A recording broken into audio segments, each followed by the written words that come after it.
Começa sempre pro do meio, né? Ou pra lá? Eu sempre me esqueço. Pra lá.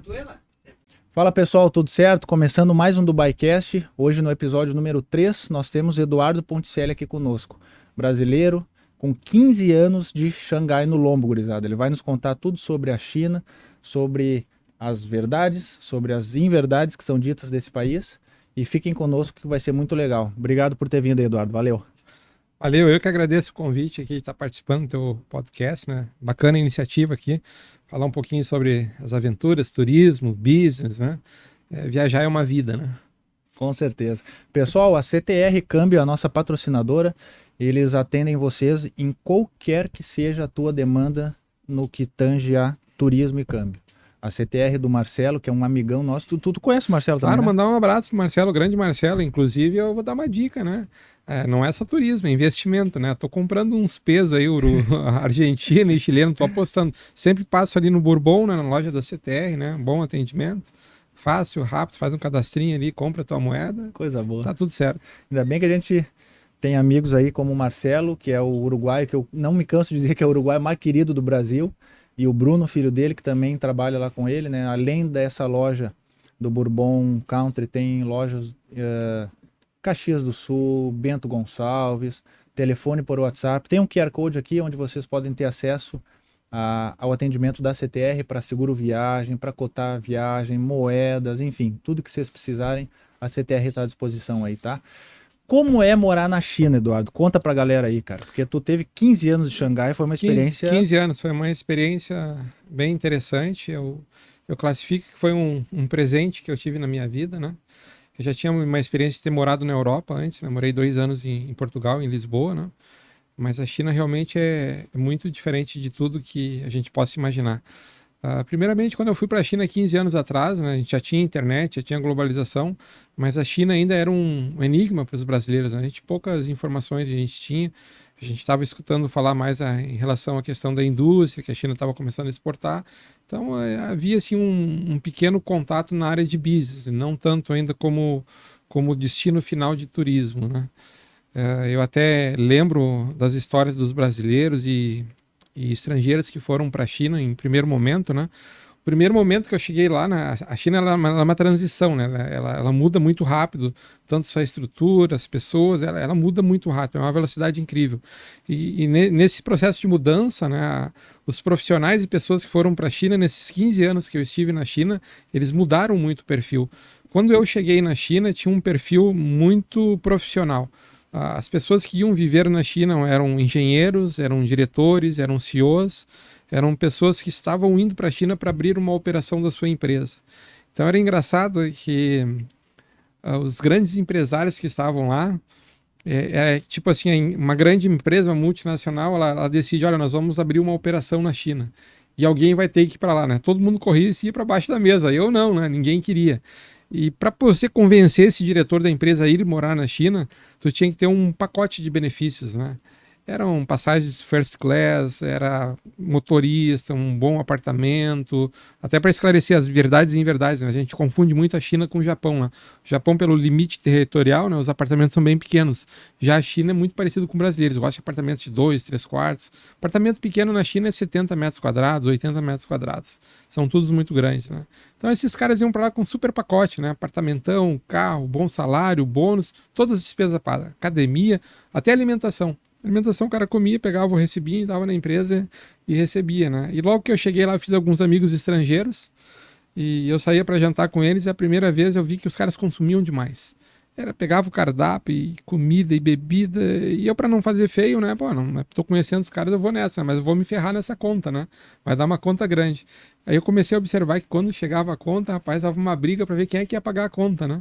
Por quê? Porque era um benefício da empresa, né? Não fazia sentido a empresa paga. Aí eu passei a descobrir que era bom sair com os amigos, que sempre alguém ia pagar a conta, né? Amizade boa essa, hein, Uma cara? amizade boa, né? Então são detalhes assim interessantes sobre a China, né? E depois para ter uma ideia legal, assim, que sabe que a gente trabalhou com futebol, né? Trabalhei com futebol com o Guilherme Simon, até o Guilherme foi me visitar lá em Xangai por conta do futebol. Quando eu cheguei na China, eu imaginava os estádios de futebol assim um pouco acanhados, como nossos estádios gaúchos, tipo do São José ou do Novo Hamburgo, né? Eu achei que era uma coisa assim, porque não tinha um pensamento, a gente não tinha tanta informação na internet, né? Tu chega em que ano lá Eu exatamente? chego em 2005. Isso em Xangai mesmo. Em Xangai mesmo. Sim. E eu chego lá e me deparo com o Xangai Stadium, né? É um estádio para 90 mil pessoas, né? Que é o do CIPIG, né? Não, ele é da prefeitura de Xangai. É? Ele é um estádio municipal, né? E esse estádio ele tem 90. O CIPIG hoje, o Shanghai CIPIG, ele está utilizando como um acordo, né, de manutenção, de cuidado do estádio, mas ele é da prefeitura. E, cara, é um estádio gigantesco. Ele tem um ecossistema, né?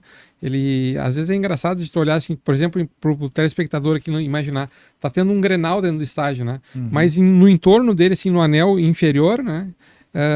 Ele é um pouquinho parecido com a arena do Grêmio, assim, tem aquele anel onde você faz a entrada por cima e por baixo, em vez de ter o estacionamento, são lojas, né? Então tem McDonald's, tem restaurantes bacanas, aí tem uma cervejaria alemã, tem não sei o quê.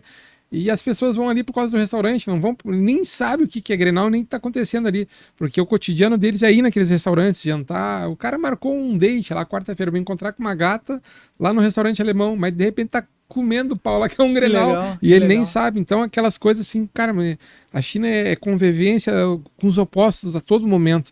Você vê muito assim na estrutura da cidade, em Xangai, você vê a modernidade e a antiguidade juntas. Você vê um puta prédio de 100 andares, extremamente moderno, que um elevador sobe a 200 km por hora. Aí você olha na outra esquina, assim, tem uma casinha de, sei lá, de quase 2.000 anos, né? Com aquela arquitetura bem antiga. Então a modernidade com a antiguidade, o amor e o ódio, porque às vezes tem pessoas que amam a China, tem pessoas que não gostam da China, a comida de todos os tipos, desde a mais moderna, uma culinária italiana, espanhola. Uma curiosidade, Xangai é o lugar no mundo que mais tem restaurantes estrelas Michelin. Caramba. Xangai praticamente tem tudo maior, assim, é um lugar onde mais tem Porsche Cayenne, que é onde a Porsche mais vendeu Porsche Cayenne no mundo, estão circulando na cidade de Xangai. Então a cidade de Xangai é conhecida como a cidade do futuro, a cidade mais moderna, não é Paris, não é Milão, não é Nova York. Inclusive Nova York é muito similar a Xangai, e os nova-iorquinos que vão a Xangai, eles falam, né? Xangai é uma Nova York 4, 5 vezes maior, né? Que até a geografia, né? Tem um rio que corta Xangai, e o lado antigo é chamado Puxi e o lado novo é chamado Pudong. E tem aqueles prédios lindos, maravilhosos, que são todos iluminados, que a gente vê nos postais, né? Inclusive um ótimo lugar para você fazer turismo, extremamente fácil, né? Passa ali no Marcelo Ancitec, ele vai ter um pacote para ti, né? Você pega uma passagem de São Paulo, vai até a Itália, até a Europa, ou você pode ir via Estados Unidos, ou você pode ir via Dubai. Pega aqui com a Emirates, né? Excelente o pacote. Inclusive a Emirates, aqui o teu patrocinador, ele fornece um bilhete que é chamado Day Pass. Você pode ficar um dia por conta deles, né, em Dubai. Aí descansa lá, faz aquele voozinho de 15 horas, descansa e depois pega o outro voo para Shanghai. Pô, não precisa mais nem falar nada, um convidado é o melhor de todos, né, cara? Já faz o patrocínio por mim mesmo. Cara, e eu ia falar justamente sobre isso, né? Que como me chamou a atenção quando a gente esteve lá, que tu falaste do Rio, né, cara? Então, tu poderia olhar para os dois lados da cidade, tanto Puxim quanto Pudong, e tu via, cara, prédios fantásticos de uma arquitetura absurda, novos, modernos, aqueles arranha-céus, aquela coisa fantástica, e do lado um templo, um jardim, uma casa mais tradicional. E cara, essa troca, né, entre o velho e o novo, entre o tradicional e o moderno, cara, poucas cidades no mundo têm isso assim, né, com essa dinâmica que tem em Xangai, né, cara? É impressionante. Inclusive, as pessoas precisam entender um pouco mais a China, precisam estudar, né, para quem gosta de, principalmente, viajar, de turismo, entender a origem do país, né? Hoje em dia, a gente está vivendo um momento muito conturbado praticamente no mundo inteiro, mas aqui no Brasil eu reputo que é uma equação 10 vezes ao quadrado, né? E que é a polarização política, né? Ou você é o fulano ou você é o ciclano, e você odeia um, o outro te odeia, né? É uma briga constante, né? E nesse bolo a gente acaba colocando a China como um país comunista, né? Mas às vezes eu pergunto para as pessoas, você sabe o que é comunismo, né? O que é a origem do comunismo, como é que ele funciona, né? A primeira impressão que as pessoas me falam, não, o comunismo é a proibição de tudo, não pode nada, prendem todo mundo, é câmera te vigiando o tempo todo, é viver sob essa pressão. Eu falei que mais ou menos, né? Então vamos entender um pouco sobre o comunismo, o socialismo, a abertura de mercado da China, né? O desenvolvimento econômico da China se deu a partir do momento que ela adota uma política de liberdade econômica dentro do país. O comunismo é o mecanismo político da China, onde é a condução, onde as pessoas que estão no partido, é um partido único, né, o Partido Comunista, e também uma distorção que a gente tem, que a gente pensa que o comunismo é aquele grupo de pessoas desqualificadas que indicam os amigos e os amiguinhos estão todos ali coordenando o país, né? Isso pela nossa experiência interna aqui, né? No Brasil funciona assim, né? a gente vê a desqualificação dos governantes, né? Uma coisa absurda, né? Até, lamentavelmente, eu converso muito com meus amigos chineses, né? Eles não acreditam em mim. É engraçado, tem algumas coisas assim que você conta do Brasil na China, os chineses te chamam de mentiroso, né? Aí você conta algumas coisas da China no Brasil, eles também te chamam de mentiroso. Então, cara, eu acabo sendo mentiroso lá e aqui, né? Quando eu conto para eles que um presidente do maior banco, que está sediado em Xangai, que é o banco dos BRICS, é uma ex-assaltante de banco, eles, não pode. Impossível, mas assaltante de banco ser presidente de um banco. Pois é, mas né? Então a gente passa esse tipo de vergonha, infelizmente. Mas voltando um pouquinho sobre essa qualificação, os governantes na China são extremamente qualificados. Os caras, todos eles ocupam posições por meritocracia. Então existe uma ascensão dentro do partido. Tem lá um grupo de 70 políticos, que eles chamam de poliduro, e para participar desse poliduro tu tem que cumprir metas. Então, se eu sou um prefeito de Porto Alegre, o partido me dá uma meta. Olha, tu vai ter que fazer X% de saneamento, tu vai ter que construir tantas avenidas e ruas novas, tu vai ter que gerar emprego tanto, e se eu conseguir nos meus 5, 6 anos de prefeitura, em Porto Alegre, no caso, eu vou receber digamos assim, uma pontuação positiva. E aquilo ali, dali agora eu vou para um ministério tal, eu vou para a secretaria tal, seguindo, cumprindo metas, eu vou ascendendo dentro daquele grupo de 60. E aí eu chego a um grupo de 10, que dentro daqueles 10 vai sair o presidente da China, o próximo. Dentro desse grupo de 10, eles passam 10 anos se qualificando para serem, e um só dele vai ser escolhido presidente. Os outros passaram 10 anos ali se qualificando e não vão ser, né? Então esses caras, eles estudam administração pública, eles estudam 2, 3 idiomas, né? Por exemplo, o presidente da China é formado em química, né? Xi Jinping, ele foi prefeito de Xangai, ele foi secretário do partido, ele tem honras militares, ele tem uma ficha extensa, é um cara muito preparado.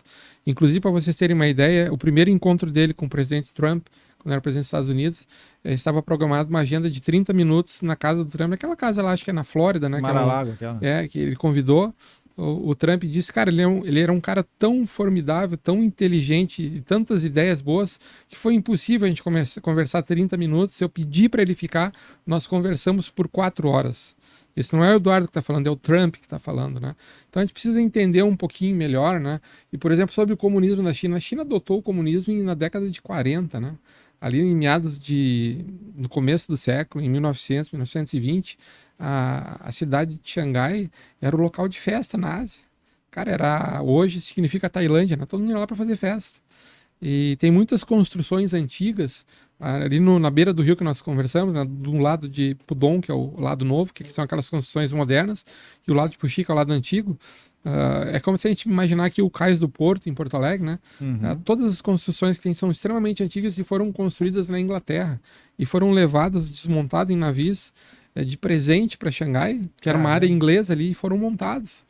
Então, nesses prédios antigos ali, que são super bacanas, tu viu? Lembra que a gente foi lá tomar um negócio num terraço? Nessas áreas de Porto, eles gostam muito dos rooftops, né? Inclusive, eu me lembro do The Fellas. The Fellas, isso. Um italiano. Um cara chegou lá como garçom, acabou montando um negócio. Marco, né? Um negócio de sucesso. Restaurante sensacional lá. Sensacional. Cara, e as vistas que se tem tanto de um lado quanto do outro, eu achei fantásticas. Porque de um lado, tu tem a cidade tradicional, moderna, com o rio dividindo, e do outro lado, tu tem a cidade que é o oposto, né, cara? Então, se tu tá de um lado, tu vê uma cidade, se tu tá do outro, tu vê a outra cidade. Eu achei muito legal isso. Sim, é o coração financeiro. E o bacana também ali de Xangai, que, né, para quem gosta de turismo, né? Xangai tem um aeroporto interno que é chamado de Hongqiao, tem voos internamente para a China, para todos os lugares. E do lado do aeroporto de Shanghai, que foi planejado, tem uma estação de trem, de trem rápidos, né, que a gente chama aqui de trem-bala, lá são os trem rápidos que andam a 300 e poucos quilômetros. Então, para tu ter uma ideia, assim, tem uma cidade que fica a 400 quilômetros de Shanghai, que chama Hangzhou. E tu vai a Hangzhou de trem rápido em 50 minutos. Caramba! Então nós estamos falando Porto Alegre, Florianópolis, né? Então eu lembro que nas minhas atividades profissionais, que eu tinha um escritório de exportação, eu tinha um fornecedor, uma fábrica em Hangzhou. Então às vezes eu tinha que fazer inspeção de carga, fazer documentação. Então eu marcava, eu saía tipo 7 horas da manhã de Hongqiao, por volta de 8 da manhã eu já estava ali em Hangzhou. Eles me pegavam na estação de trem, me levavam até a fábrica, fazia as coisas que tinha que fazer, almoçava com o pessoal da fábrica, rapidinho, e pegava o trem de volta da 1 da tarde. Tipo, 2h30, 3 horas eu estava de volta ao escritório. Tu consegue imaginar esse Porto Alegre? Sai de manhã, eu vou ali em Floripa resolver um negócio, e a 1 da tarde 3 da tarde eu tô de volta no escritório, né? Então a modernidade, né, desse transporte, né, que é extremamente barato, também seria uma passagem, um custo de mais ou menos uns 40, 50 reais. E esse trem-bala, ele te reporta muito a um avião, né? Ele tem uma configuração de avião, poltronas confortáveis, tem até business class, né? Pô, que legal, cara. É muito bacana, né? Muito organizado, extremamente pontual, ele chega naquele horário, tem que sair, é tudo muito organizado. Eu ia te fazer essa pergunta, já que tu entrou na tua vida profissional. Como que tu sai do Brasil e tu vai parar na Índia? Foi algo planejado? Ou tu teve alguma conexão? Tu já te imaginou morando lá antes? Porque tu me falou que a China era algo meio que despertava curiosidade porque não se tinha tanta informação, né, cara? E tu vai para lá com esse intuito de abrir teu negócio, tu foi fazendo parcerias, como é que foi essa chegada lá profissionalmente? É interessante, sempre me fazem essas perguntas, né? Eu sou um cara que eu reputo que eu acho que eu sou iluminado, né? Acho que acredito em Deus, acho que Deus preparou alguns caminhos interessantes para mim. E eu também sou muito audacioso e corajoso, né? Para vocês terem uma ideia, quando eu fui para a China eu não falava nem inglês e muito menos chinês, né? Foi uma aventura chegar lá assim, todo mundo, os estrangeiros falam inglês, os chineses falam mandarim, eu vou fazer o que lá sem falar nada, né? E não tinha Google Translate naquela época, não tinha, né? Quando eu celular, cheguei né? lá era aquele aparelhinho Nokia que tinha aquela cobrinha, lembra que o nosso joguinho era a cobrinha, né? E, cara, era uma aventura, não tinha nada. Hoje você vai a Xangai, você pega aqui o teu telefone na mão, GPS para todo lado, não tinha nada. Aliás, quando eu cheguei lá, era uma sensação que tinha uma modernidade, era um SMS, que se você mandava um SMS para um número, que era a companhia de telefone, né? E você escrevia uma palavra em inglês, tipo assim, ó, restaurante mandarim. Daí ele te respondia em chinês e o endereço. Aí tu mostrava o motorista de táxi onde tu ia, né? Cara, aquilo ali agora ajudou a nossa vida, né? Aquilo ali era a modernidade do momento, né? Agora quem chega aí é espetáculo. Eu me lembro, né? só te interrompendo, aproveitando, eu me lembro que na minha época, quando eu fui lá, a gente comprou um chip de lá, né? Sim. Não se tinha, hoje acho que algumas companhias, e é claro, tem aquele passaporte mundo, tu chega lá, acho que funciona normal, né? Se eu não me engano. Funciona. Mas hoje tu consegue com o Google Tradutor, cara, tu fala em português, ele te responde na hora em mandarim e tu mostra pro chinês lá e tu consegue conversar, né? Naquela época não tinha isso, né, cara? Naquela época não tinha. Então, como eu não tinha essas facilidades, eu acabei aprendendo muita coisa no tranco, né? Por exemplo, eu morei num condomínio, o primeiro condomínio que eu morei, ele tinha mais ou menos uns 20 prédios de 25 andares, moravam quase 7 mil pessoas naquele condomínio. E eu morava no final do condomínio, então eu chegava com um táxi na porta, descia e caminhava até o fim. E eu comecei a observar que os táxis levavam até na porta, entravam no condomínio, né, pelas ruas do condomínio, levavam até a porta. Mas eu não sabia falar, né? Aí um dia, cara, eu tô cansado de caminhar, tava chovendo, eu falei, vou fazer esse cara entrar. Chegou na porta do táxi, eu falei, cara, falei em português mesmo, vai reto, vai reto. O cara entendeu, ele entrou, né? Daí tinha que dobrar a esquerda, eu falei, cara, esquerda aqui. Aí quando eu falei assim, vai reto, né, ele falou assim, ó, itizou. Aí quando eu falei, entra aqui, ele falou, Yoguai. Aí quando entrou à direita, Soguai. Aí, cara, eu fiz no outro dia a mesma coisa, na terceira vez. Cara, 4, 5 vezes eu já sabia que reto era Itizou. Itizou. Aí eu já entrava, já tava grandão, né? Itizou, Yoguai, Soguai, né? E aí no dia a dia, né? Aí, pô, eu queria comer um arrozinho a mais no almoço, olhava, apontava e tal. E eu via que eles falavam, essa é minha fã. Eu disse, minha fã é arroz. Aí descobria que a carne era louro. Então todo dia era um exercício não era um estudo, era um aprendizado assim, sabe? Todo dia. Então comecei a aprender chinês todos os dias, palavras diferentes, né? Hoje tu consegue te comunicar normal com qualquer chinês, assim, tu consegue pelo menos entender alguma coisa, como é que é o teu nível. É assim, eu tenho um nível de entender o contexto das coisas que estão acontecendo, né? Mas não tenho uma fluência assim muito, muito grande, né? E eu também descobri que depois que comecei a aprender o mandarim, quanto mais eu sabia, mais eu me incomodava, né? Porque daí eles sabiam que eu sabia falar, eles queriam falar, e aí eu, cara, deixa eles pensar que eu não sei, porque é melhor, porque daí não me incomoda, né? É engraçado isso, mas vai indo. Mas eu tenho dificuldade com o idioma, tenho muita dificuldade. Também aprendi o inglês com os amigos estrangeiros, né? Também foi uma dificuldade, eu lembro, estava 3 semanas na China, a gente tive que fazer um documento em Hong Kong, que era o visto, né? Tinha que sair em outro país, como Hong Kong era fora, né? Tive que ir a Hong Kong, e eu estava lá com um amigo que estava me ajudando, e eu estava num grupo só de ingleses, que Hong Kong é uma ilha que é colonizada por ingleses, né?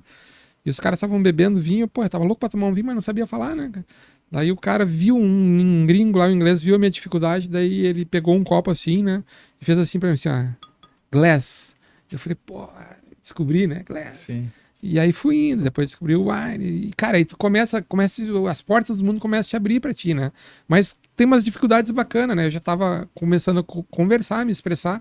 E um dia eu tava conversando com um australiano, daí ele perguntou pra mim assim, cara, lá na Austrália o tubarão, ele come as pessoas, ele é violento, né? Se der bobeira, ele te dá uma bocada. E lá no Brasil, o tubarão não ataca ninguém, né? Por que isso não acontece lá no Brasil? Cara, como é que eu vou explicar para eles por causa da geografia, densidade, temperatura da água, uma série de detalhes sérios? Eu não sabia, né, cara? Daí eu, cara, olhei para ele assim, cara, because shark in Brazil is vegetable, né? O tubarão no Brasil é vegetariano. Ele começou a rir, né, cara? Ali entendeu, né, que eu tava numa dificuldade. Mas aí tu se vira, né?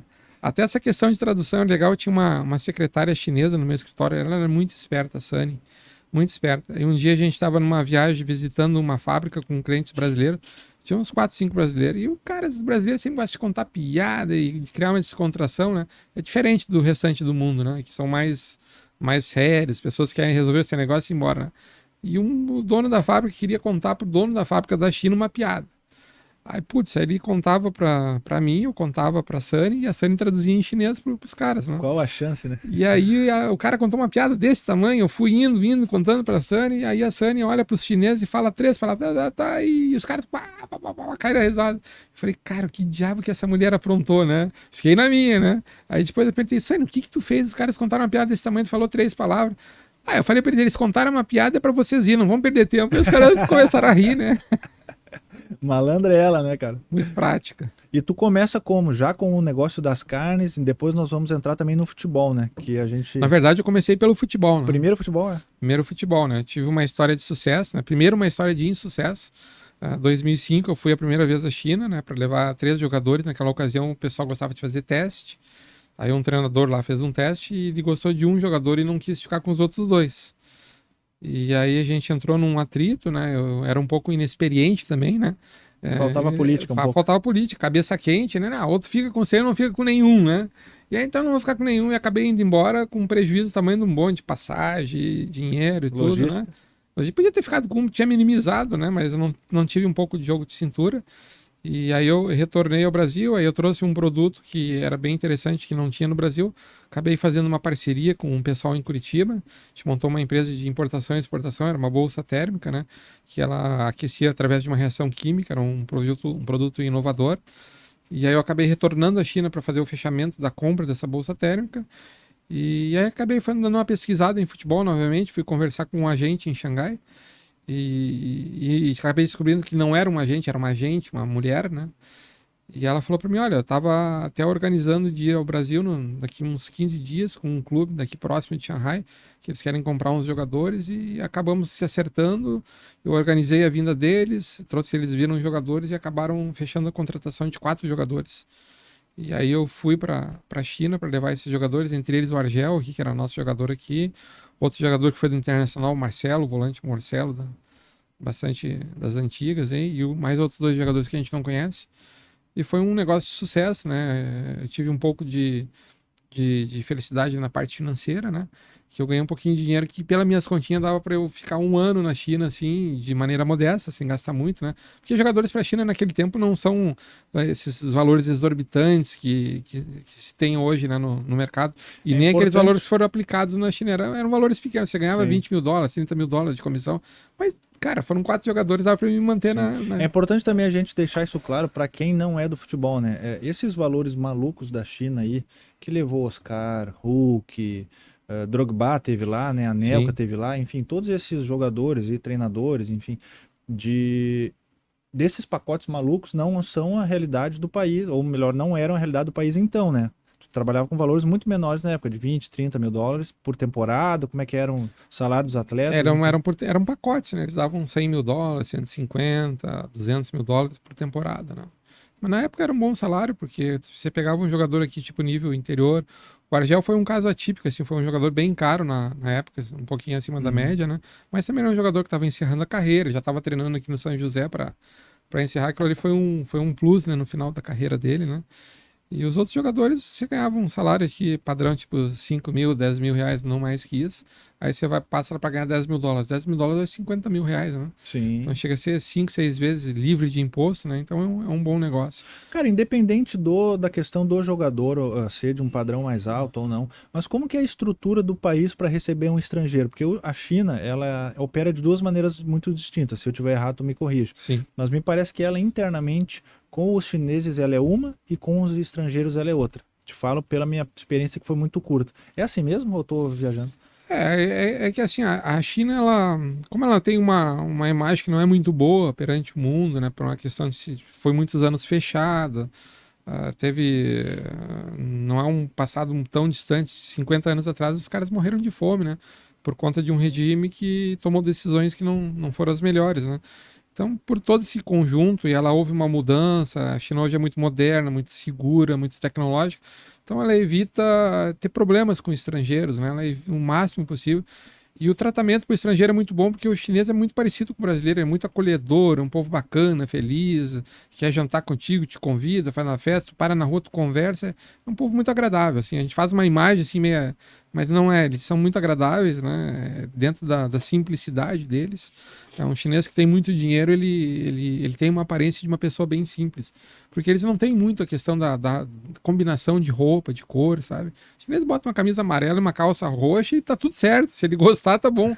Eles não têm essa percepção que a gente tem, né? Tem questões culturais também que a gente não entende, né? Tem a questão do idioma, eu sempre falo assim, ó, para você ter uma ideia, para nós, a gente está se comunicando aqui em português, a gente vai ali no nosso alfabeto, ali em torno de 15 a 18 letras, né? Que a gente compõe uma palavra, compõe uma frase e se expressa, né? O chinês, a escrita chinesa tem 90 mil caracteres. Meu Deus. Aí por isso que existe o chinês, o simplificado e o tradicional. O tradicional são os 90 mil caracteres. Os simplificados são em torno de 6 mil, que é o que eles usam no dia a dia. Então, tu imagina, eu falei que entre 15 e 18 letras, no máximo, a gente forma uma palavra. O cara tem que buscar na caixa preta dele lá 6 mil caracteres para poder se expressar. E é uma língua que praticamente não tem tradução. Então, eu vou te dar um exemplo simples. A primeira vez eu estava num restaurante com um chinês que falava português, que era meu tradutor, e eu vi passar um arroz com brócolis ali, e eu falei, cara, eu quero esse arroz com brócolis, pede pro cara. Veio o garçom, e ele começou a falar com o cara. Eu me irritei, né? Falei, porra, cara, para de falar, eu só quero um arroz com brócolis, né? Mas naquele momento eu não entendia, não existia a palavra brócolis. E o que ele estava fazendo? Ele estava descrevendo, cara, o gringo aqui, ele quer um arrozinho com aquele legume que parece uma árvore, sabe? Tem uns troncozinhos verdinhos, ele começa a descrever. A caracterizar aquilo que tu quer, né? sem Então, ter a palavra pronta. cara, é uma conversação, e eu achei que, cara, pede arroz com brócolis, tá tudo certo, né? Então, você com o tempo, a experiência, começa a entender da cultura, e você começa a entender as coisas, As né? peculiaridades. E uma das coisas que eu me dei muito bem na China, que eu reputo que eu tive muito à frente de muitos estrangeiros do mundo inteiro, eu tive entendimento que entender a lógica chinesa é mais importante do que a língua. Não adianta tu falar um mandarim perfeito e tu não entender a lógica chinesa. Dá conflito e tu não funciona. Sim. Tu tem que entender a lógica. Quando entende a lógica, tudo funciona para ti. Dentro da lógica chinesa tem padrões, tem a cultura, que é extremamente importante para eles. Às vezes, algumas coisas para nós que não faz sentido, para eles é ofensivo. Cara, né? deixa eu até aproveitar e te interromper, porque a gente não combinou isso, mas tu deve lembrar, tu me contou uma vez uma história do peixe lá, que vocês foram jantar com um cara, não foi? Isso. O que era? Uma história bem Conta bacana. essa história que eu acho que vai ser legal, cara, pra tu falar. Era uma região de mar, né? Cidade de Qingdao, inclusive onde foi a Olimpíada, onde teve os esportes de surf, windsurf, né? Foi logo na minha chegada na China, foi lá na minha primeira ida, né? E esse chinês que era tradutor, que eu tinha contratado ele, a gente virou parceiro de negócio, ele era dessa cidade de Qingdao. Ele falou, olha, quando nós terminar de viajar pela China, que a gente estava fazendo alguns negócios, nós vamos passar uma semana em Qingdao para tu conhecer a minha família, conhecer a minha cidade. E eu fui. Então, quando eu cheguei lá, a gente teve um jantar no sábado com os amigos dele, os familiares dele. E como é a cidade de mar, boa parte da alimentação é frutos do mar. E aquela mesa redonda dos chineses, né, que vai girando, né? Tava lá várias comidas e tinha um peixe grande e os caras giraram e comeram toda a carne de cima. E quando chegou em mim só tinha espinha, né? Daí eu peguei o sati, meti embaixo do peixe e virei para comer a carne de baixo. Quando eu fiz isso, cara, os caras ficaram tudo bravos comigo na mesa. Daí ele olhou assim, bah, tá todo mundo indignado contigo. Tá, mas o que que eu fiz, cara? Só virei o peixe para comer. Não, mas tu não podia fazer isso. É só o cara que convida, que tá na ponta da mesa, pode virar o peixe. Eu falei, tá, mas por que esse negócio aí? Eu falei, não, aqui é uma região de litoral, né? Tem muita gente aqui, no passado era pescador, ou tem um parente que foi pescador, e nos últimos anos o mar é revolto, às vezes um barco vira e morre alguém afogado. Então quando você vira o peixe, lembra o barco virando, o cara que morreu, causa dor nas pessoas. E quando o cara que convida faz isso, aí todo mundo respeita e não tem o sentimento de dor. Mas quando é uma pessoa que não é o cara que está conduzindo o jantar, eles ficam bravos. Eu falei, cara, como é que eu vou imaginar um Nunca. negócio desse, uma cultura dessa? Ah, pede desculpa, ficou meio constrangedor e deu, né? Anos depois, acho que uns 3 ou 4 anos, eu voltei naquela cidade para tratar um assunto de uma importação de uma cadeira, um modelo italiano chamado Chivari Chateau, que os chineses produzem lá.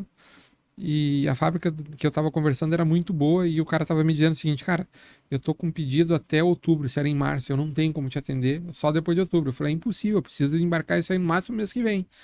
Ele falou, não, vamos jantar, ficamos amigos, vou te recomendar uma outra fábrica boa, mas esse negócio contigo eu não vou poder fazer por conta da minha ocupação na fábrica. Eu falei, ah, beleza, vamos jantar. E no meio da janta aconteceu a mesma coisa, sabe? Tava lá o peixe, eles estavam comendo, né? Só que não tava tudo comido, mas eu falei, quer saber de uma coisa? Agora eu vou dar um migué nesses chineses aqui, vou mostrar que eu conheço a cultura, né? Aí quando eu virei o peixe aqui, eu falei, cara, é o seguinte, eu quero comer essa carne que tá embaixo do peixe e só tu pode virar, porque tu me convidou pro jantar, né? Aí o cara olhou admirado assim, uau, como é que tu conhece a cultura chinesa? Eu falei, cara, eu moro aqui, eu tenho que conhecer a cultura chinesa, eu estudo, eu gosto da cultura chinesa. O cara ficou tão impressionado que ele olhou para o assistente dele e disse assim, seguinte, eu não sei o que tu vai fazer, tu vai atrasar o pedido do fulano, do ciclano, mas nós vamos fazer o pedido dele agora, porque esse cara conhece a cultura chinesa. Sensacional. Então isso foi uma vantagem de uma coisa bizarra, né, que não fazia sentido. Então, a partir desse evento, eu comecei a entender como é importante tu entender a cultura, entender como é que é a lógica chinesa. Não, e eu estendo isso não só para a China, né? Mas o quão importante é nós brasileiros, que a gente vive aqui, samba, caipirinha, Rio de Janeiro, a nossa fama é essa lá fora, né? Então a gente, quando chega lá, seja na China, seja na Índia, seja em Dubai, seja em qualquer lugar, a gente tem que respeitar as leis daquele país, né, cara? E a tradição, a cultura. Por mais que talvez não seja agradável aos nossos olhos, né? Como tu chegar na Arábia Saudita, as mulheres de burca e tu criticar isso. Ainda que possa ser feito aqui, né? Mas lá, cara, não é saudável tu criticar e desrespeitar uma lei de um outro país, né? Uma cultura assim. Essa questão de a gente expor a nossa cultura, né? Durante todos os anos que eu vivi na China, existiam eventos, as feiras na China são muitas feiras, é uma porta de entrada, inclusive uma boa forma de ter é o turismo de business, né? Eu vi muito isso, até recomendo para quem está nos assistindo. Empresários vão à China para ir numa feira, para ver novidades, inovações, lançamentos, e vão com as suas esposas e às vezes até filhos, né? Porque você vai e passa um período de 3, 4 dias na feira, né? Normalmente tem uma feira chamada Canton Fair, que é no sul da China, em Guangzhou, muito famosa entre os brasileiros, milhares de brasileiros vão para lá. Tu vai no corredor, assim, parece que é a feira brasileira, de tanto brasileiro que tem, né? Chegou a esse ponto de ter muito brasileiro. E eles vão ali, depois eles emitem um bilhete para Shanghai, eles vão para Pequim para conhecer as muralhas, acabam fazendo business e turismo, né? É um formato muito bacana isso, né? E o que acontece, quando tem esses eventos, tem jantares, tem palestras e tal, e tem alguns órgãos do governo, como a Apex, que é a Agência Nacional de Promoção de Produtos Brasileiros no Exterior, sempre quando tem esses eventos, eles levam mulata, escola de samba, sabe? Então, o próprio governo brasileiro, por às vezes tem essas pessoas, a gente falou que não são qualificadas, né? Eles acabam colocando cada vez mais uma chancela que a cultura brasileira é samba, sabe? É o oba-oba só. E aí, quando eu passei um dos negócios que eu tive nos últimos anos na China, que eu comecei a importar carne do Uruguai e carne da Austrália, né? Pela sua qualidade, né? É até bizarro, né? O estado do Rio Grande do Sul é colado com o Uruguai e a gente não tem uma carne de uma qualidade tão boa quanto a do Uruguai e não é tão conhecida como o Uruguai na China, né? E eu comecei a fazer churrasco, e entre os churrascos que eu fazia com os chineses, sempre mostrava figuras do Rio Grande do Sul, do Pampa, do Gaúcho, e explicava que essa região chamada Pampa Gaúcha é um pedaço do Uruguai, um pedaço da Argentina, né, do Brasil, e eu passei a fabricar uma linguiça lá, também foi uma história doida, né? Comecei a fazer linguiça na China, montei uma pequena fábrica de linguiça, embalei ela, criei uma marca, comecei a vender no mercado, e eu contava a história que aquela linguiça era dos Pampas Gaúchos, né, que era uma história daqui na fronteira do Rio Grande do Sul com o Uruguai e tal. Era bem bacana. Os caras ficaram assim, tá, mas e o carnaval e o samba? Eu falei, cara, eu moro bem longe, lá no meu estado não tem isso. Começaram a explicar sobre a cultura do Nordeste, do Norte, de Minas, né? E que o Rio de Janeiro mostrava o mapa do Rio, né? Pequenininho ali, né? Ele acontece aqui, né? Então o Brasil é muito grande, é cheio de cultura, mas às vezes o nosso governo e algumas pessoas se focam em vender aquilo ali. Parece que vender a mulher sem roupa é mais fácil, é atrativo, né? Eu acho que a gente tem que vender cultura, a gente tem que vender inteligência, a gente tem que vender coisas boas. Cara, a gente tem frutas no norte que o mundo inteiro não tem. Você começa a falar do açaí, que hoje já é uma afirmação no mundo, mas a gente tem o cupuaçu, a gente tem a pupunha. Cara, a gente vai falar da comida mineira, que é excelente. Por exemplo, Minas tem um queijo da Serra da Canastra, que é super premiado na Europa, né? Aqui em Santa Catarina tem tipos de mel hoje que na Europa são super vendidos, super famosos. O próprio Rio Grande do Sul tem algumas culturas interessantes. Então seria bom para o país a gente ter uma outra. Não precisamos matar o carnaval, né? O carnaval é bacana, é uma festa popular, mas a gente precisa também anexar nessa festa do carnaval as coisas boas que o Brasil tem, que a gente possa tirar vantagem como negócio, né? Como exportação. E não só como negócio, mas também como turismo, cara. Poucos países no mundo, eles têm uma gama de produtos e serviços dentro do turismo para oferecer para um estrangeiro. Cara, nós temos praia, nós temos serra, nós temos business, nós temos tudo em um país gigante que a gente tem. Acho que limitar isso a carnaval, a caipirinha, a samba, isso é nos diminuir demais, né, cara? Lá fora, eu digo, né, cara? Não, concordo plenamente. Eu já fui muitas vezes para Tailândia pela proximidade com a China. Às vezes até brinco, meus amigos, tá sempre na Tailândia, tá rico. Não, cara, rico é tu que vai para Florianópolis, né? Na Tailândia eu pago um hotel padrão em Ibis, assim, e $15, né? Na diária. Você pega um resort mais bacaninha, $50. Aí tu vai numa pousadinha em Santa Catarina, R$ 300, R$ 400, né? Com um ventilador no teto, né? Um troço horroroso, né? Então, e pega uma passagem, uma promoção, às vezes de $50, $100 de avião, 4 horas de voo, né? De Xangai até a Tailândia aqui, pô, pega um voo Porto Alegre, Florianópolis, outra cidade do Brasil, né? É extremamente caro, né? Então o nosso turismo é muito caro e ele é muito deficitário, você não tem uma comunicação. Uma vez que eu fui à Tailândia, foi engraçado até essas histórias, né, de viagem, né? A Tailândia, ela é fininha, assim, né? E por um lado ela era banhada por um oceano e tem um outro lado, né? E eu tava numa ponte e eu queria cruzar a Tailândia por dentro para ir numa praia no outro lado do oceano. Ou eu tinha uma opção de ir até Bangkok de avião, ou eu atravessava de ônibus, né? E eu perguntei pro cara na pousada que eu tava, tem como eu ir? Ele falou, tem. E como é que eu faço? Qual é a agência de turismo? Onde é que eu compro? Não, eu vendo aqui, ele falando, né? Mas era uma pousadinha assim, você vende passagem, vendo. Vai funcionar assim, ó, tem um ônibus que passa aqui, te pega, começou a dizer, vai aqui, lá tu troca de ônibus, pega outro, pai, vai até lá. Falei, tá, então me dá, quanto é que essa passagem é tanto? Me dá, eu vou comprar, eu vou. Tava eu e um amigo aqui de Porto Alegre, né? Aí compramos, pagamos ele, aí o cara começou a escrever uns papelzinhos, pá, meteu um carimbo e deu pra nós, isso aqui é a passagem. Eu falei, cara, acho que nós levamos um golpe aqui, né? Isso aqui é passagem. Aí ele fala assim, não, agora eles vão te levar até ali a estrada ali, que na beira da estrada vai passar o ônibus aqui a 40 minutos. Aí um cara num táxi nos levou, nos largou numa estrada do nada, assim. Eu falei, tá aí, ó, tomaram nosso dinheiro e nos largaram na estrada ainda. O traficante de órgãos vai te pegar ainda. Cara, ele falou que 40 minutos ia passar o ônibus. Às vezes passou uns 30, uns 10 minutos mais cedo. Passou, o cara parou, abriu a porta, mostrei o papelzinho. Ele pegou o papelzinho. Cara, a gente foi com aqueles papelzinhos escritos, carimbadinho, a gente cruzou a Tailândia, cara, trocando de ônibus pra lá e pra cá.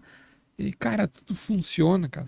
Aí eu brinco com os amigos assim, cara, experimenta sair de Laguna e vai pra Canavieira, vê se o cara da pousada tem uma passagem, tem um ônibus, vai te levar. Isso é legal que fomenta, né, o trabalho, o turismo, fomenta o cara a te oferecer mais produtos e serviços para tu continuar no país, né, cara? E comida de rua, Guilherme. Vamos falar de comida de rua, tanto na China como na Ásia. Uma das coisas mais bacanas da viagem na Ásia é comida de rua.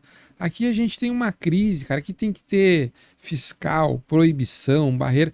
Isso é comunismo, viu? Tirar a tua liberdade de empreender, tirar a tua liberdade de criar, de trabalhar, e isso é comunismo. Tá? Quando tu falar da China comunista, tu pensa que na China comunista, na Tailândia, no Vietnã, cara, tu come uma bela de uma lagosta. Cara, quando na Tailândia eu vi um pote assim grande, assim, enorme de arroz com galinha. Eu olhei assim, cara, arroz, galinha, igual o nosso.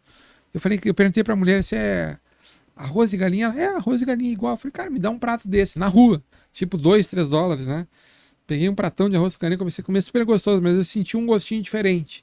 Aí eu comecei a perguntar dos temperos, ela me mostrou um gengibre, né? Que ela ralava e botava, cara, era só o gostinho de gengibre. Mas era igual. Você compra uma lagosta, $5 na Tailândia, na rua. Na China tem altos pratos de comida de rua. E, inclusive, em Bangkok tem uma história bem interessante de uma senhora que a comida dela de rua é tão gostosa que ela ganhou uma estrela Michelin. Tu pensa que tu tem que ter um restaurante milionário, cheio dos fruk-fruk? Não, cara, uma senhora. Inclusive, ela deu uma entrevista dizendo que ficou muito braba com essa tal dessa estrela, porque depois que ela ganhou a estrela, que virou notícia no mundo, que ela disse, cara, agora tem fila que não acaba mais para comer a comida. Gostava das pessoas aqui da rua, do bairro, que vinham conversar comigo. Agora vem gente tudo que é lado aqui, né? Eu tenho que cozinhar até não poder mais, né? Então, cara, a gente faz essas restrições. Eu recentemente abri um restaurante aqui agora. É uma coisa de louco, Guilherme. Se tu chegar no meu restaurante e dizer assim, ó, eu quero um arroz com ovo frito, mas eu gosto do ovo molinho, eu vou ter que olhar pra ti e dizer assim, ó, Guilherme, infelizmente teu ovo vai ser bem cozido, passado. Não tem essa história de molinho, sabe por quê? Porque a prefeitura de Porto Alegre tem uma regra que não pode ser ovo molinho. Ah, não acredito. Tem essa regra aqui. E aí, pô, eu não posso. Se eu entrar no restaurante da minha cozinha, eu vou receber uma multa, porque tem uma regra que o cozinheiro não pode ter barba e nem bigode, não pode entrar na cozinha. Brincando. Isso é comunismo. Isso é comunismo, tirar o teu direito, te impedir. E, cara, se tu pegar o livro de restrições, medir de 2 em 2 horas a vitrine, cara, tem tanta coisa, mas tanta coisa, que se um fiscal entrar lá dentro, é impossível ele não encontrar alguma coisa que não esteja em conformidade. Eu contratei uma consultoria para listar tudo que eu preciso. Cara, se entrar um fiscal aqui, tá tudo certo.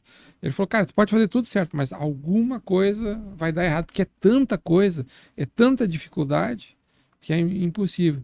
Aí você vai nos países da Ásia, cara, eu fui demitido, recebi uma indenização aí de R$15.000. Vou comprar um fogão, um negócio, vou montar uma banquinha, tá cheio de gente na rua caminhando, vou montar meu restaurantezinho e pumba, vou à luta, vou sobreviver, né, cara? Inclusive, aproveitando, galera, quem não conhece ainda, é o Olá Café e Bistrô que tu abriu, né? Fica aqui, para quem é de Porto Alegre, fica aqui na rua Gutenberg, Gutenberg, né? Gutenberg, aqui muito próximo da Terceira Perimetral, quase esquina com a Protásio, né? É isso, né? Então, quem ainda não conhece, eu convido a ir lá conhecer. Tem lanches, tem almoço também, é um bistrô muito legal. Então, eu tentei recriar o Olá, ele existe em Xangai, né? Tem um amigo português, que é o dono do Olá. O Olá, ele tem uma batida, assim, bem moderna, né? Ele abre às 7h30 da manhã, com café da manhã, lanches. Ao meio-dia ele serve o almoço, parte da tarde continua como café, final do dia é muito tradicional em Xangai, as pessoas saem do trabalho e vão fazer um happy hour, né? Então o Olá enche, o pessoal tomando alguma coisa, tem um jantar à noite, e lá pelas 10, 11 horas acaba todo esse cerimonial do café, do almoço, da janta, do lanche, e vira uma balada. O Olá começa o pessoal a beber e fazer festa, né? Até uma das histórias legais de Xangai, no meio da Copa do Mundo, como o Olá era de um português, estava cheio de português, tinha os Jogos de Portugal lá, né? E um dia uma empresa chinesa que eu atendia para um cliente meu, ele tinha um valor que ele tinha que devolver para a empresa no Brasil, porque foi um problema que deu no produto e ele resolveu devolver, era $20.000. E aí um dia ele me ligou e disse, cara, eu tô em Xangai e é o seguinte, eu tenho que devolver aquele dinheiro. Eu falei, cara, deposita na conta, né? Não, mas eu tô em dinheiro aqui, eu vou te dar. Aí eu encontrei com ele umas 6 da tarde, ele me deu um saquinho com $20.000, né? E eu saí andando por Xangai na rua, né? Imagina, $20.000, hoje R$100.000, né? Imagina aqui no Brasil. Saquinho, né? Aí, fui jantar com um amigo meu, fiquei até umas 8 da noite lá, jantei com o saquinho ali na mesa, e andei, saí caminhando de um canto pro outro, né? Aí os portugueses me ligaram, Eduardo, tem jogo de Portugal hoje à meia-noite, vem pra cá. Vamos ver o jogo. Tá, eu vou. Cheguei lá umas 10 da noite, comecei a tomar o saquinho do meu lado, olhando, tomando, conversando. Depois tu toma vários. Começa o jogo, cara, nem me lembrava, mas saquinho é Portugal, e era gol, e correr, e vai no banheiro. Aí depois, cara, no outro dia, quando eu cheguei em casa, que eu me lembrei, sabe? Eu enchi o caneco de negócio, fiz festa, voltei pra casa, todo torto, com dinheiro na mão. Me acordei, tava lá em casa isso aqui, eu falei, cara, ninguém me roubou no bar, ninguém me roubou na rua. Cara, a sensação de segurança, de tranquilidade é indescritível, que não é a melhor coisa do mundo, cara. E além dessa questão também específica de China, a Ásia como um todo, ela tem muito mais segurança do que o Brasil, né, cara? Tailândia, que tu costuma visitar, China, Índia, Tailândia, Emirados Árabes, tudo pra ela lá, teve um cara. episódio um pouco triste, acho que uns 4, 5 anos atrás, numa dessas ilhas paradisíacas, um casal inglês foi assassinado lá, né? E naquele momento a Tailândia estava sendo administrada pelo poder militar, né? Era um general, eles tinham uma queda de poder. Tipo assim, né? Os juízes lá e alguns políticos não tão honestos estavam mandando a Tailândia, só que a Tailândia tem rei, né? Aí o rei chamou o exército, esses caras aí estão deitando e enrolando, você sabe o que tem que fazer, né? Não deu 5 minutos, eles entraram no Resolvido. palácio e os ratos saíram tudo correndo e eles passaram a administrar a Tailândia, né? E então houve esse assassinato, e sabe o que o general, o cara que comandava a Tailândia, ele pegou um grupo de militares e mudou para essa ilha e ele comunicou a todos os turistas que estavam na Tailândia, comunicou ao mundo e disse, olha, daqui eu não saio enquanto eu não prender o assassino e der a ele o castigo que ele merece, que é a pena de morte. Ele acabou descobrindo um que entregou outro, foram 4 caras, eram 4 filipinos que trabalhavam numa obra, eram tipo uns pedreiros, né? Um deles estava bêbado, ele estuprou a menina e o cara viu, ele matou e chamou os amigos para ajudar, cara. A confusão eles descobriram, eles foram presos, foram condenados à pena de morte. E ele falou aqui na Tailândia, né, não se brinca com turista, né? Então eles mais ou menos eles têm esse entendimento. Se o turista traz renda, traz dinheiro, movimento economia, você não brinca com ele, isso é bem claro, né? Mas é claro que se você procura confusão, tá no lugar errado, na hora errada, algo de mal pode te acontecer, né? Mas geralmente é bastante tranquilo. Para nós brasileiros é tranquilo demais até, né? A gente precisa de uma sarna para se coçar, né? Cara, pro brasileiro que tá aqui, que vai chamar a CTR Câmbio, que vai falar com o Marcelo, que vai falar com o Bruno e vai fazer uma viagem para a China. Pós-pandemia, a China cancelou seus vistos de turismo. Confere, Sim, né? confere.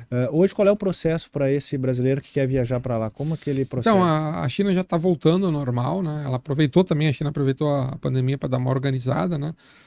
Eles também, no momento, eles não têm um interesse muito grande de ter uma acumulação de pessoas como foi no passado, mas agora, até para a questão da pandemia, a China foi o último país a superar o Covid, né? Ela foi o primeiro e depois o último, né? Ela se fechou, ficou todo mundo sem Covid, aí depois eles entenderam que o efeito manada, né? Todo mundo se contaminaram melhor.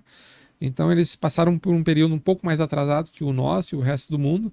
Então elas já passaram por esse momento, então agora eles já estão mais tranquilos, estão reabrindo. Então hoje você consegue um visto de maneira mais fácil, né? Você vai até o consulado chinês ou procura a tua agência de turismo, acho que é na CTR deve ter. Você pega os formulários, você tem que preencher, tá um pouquinho mais criterioso, mas é só burocracia, tem que anexar esse documento, preencher e tal. E você consegue um visto de turismo de negócio, né? De forma rápida, paga uma taxinha, né? Acho que é 200 e poucos reais, você pode viajar. Uma vez que o cliente da CTR já tenha o seu visto em mãos, dá uma dica para a galera que quer ir para a China lá. Quais são as principais atrações, quais as principais cidades, onde ele deve visitar, não só na questão de turismo propriamente dito, mas também na questão de business, aproveitar uma feira, alguma coisa assim. Gostaria que tu falasse para a galera aí quais são as principais oportunidades que a Índia, que a China, aliás, que eu tô com o Barreto na cabeça, que foi o nosso último episódio 2, né, que o cara da Índia lá, que a China reserva para o seu cliente. Antes de tu responder, nós vamos para os reclames do Plim Plim, gurizada. Voltamos em 5 minutos, mentira, 30 segundos, com o Eduardo respondendo o que a China reserva para você que está querendo conhecer o país.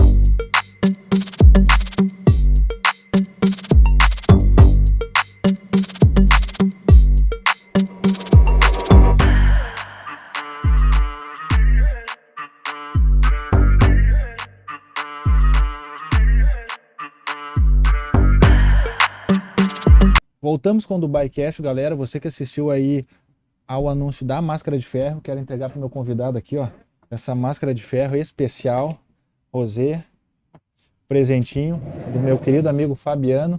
Tem um cupom de desconto, é aqui ou é ali? Aqui? Ah, então tá bom então. Tem um cupom de desconto do DubaiCast para você comprar a máscara de ferro no site mascaradeferro.com. E aí você coloca DubaiCast e você ganha desconto na compra, tá, gurizada? Tá aqui o presente, nós estamos gravando, tu pode me agradecer agora, tá? Não, sendo que gravado. bacana. Inclusive, então tá eu quero bom, então. dizer que semana que vem eu vou ter um jantar bacana lá no Olá com alguns convidados. Inclusive, eu vou fazer uma apresentação sobre meus 15 anos de experiência sobre China, né? Eu faço algumas palestras aí pelo Brasil afora e eu vou fazer para um grupo seleto, né? De amigos. Alguns amigos são pessoas bem posicionadas aí na sociedade, né? Que é uma intenção de fazer um network, né? E eu vou abrir esse máscara de ferro para os meus amigos. Que espetáculo, hein? Vamos Fabiano, divulgar. ó, é aqui ou ali? Lá, né? Ah, bom. Fabiano, já sabe, ó, vamos conseguir uma mais aí pra Até galera. Tá aqui, Guilherme, é bom, sabe? Cara, 15 anos na China é uma loucura, né? Tu vê coisas e eu gosto muito de compartilhar o meu conhecimento, né? A gente vê muito negócio assim de palestra, evento, tem os empreendedores de palco. São pessoas que pegam um pouquinho de uma história aqui, uma história ali e montam um quebra-cabeça e saem falando, né?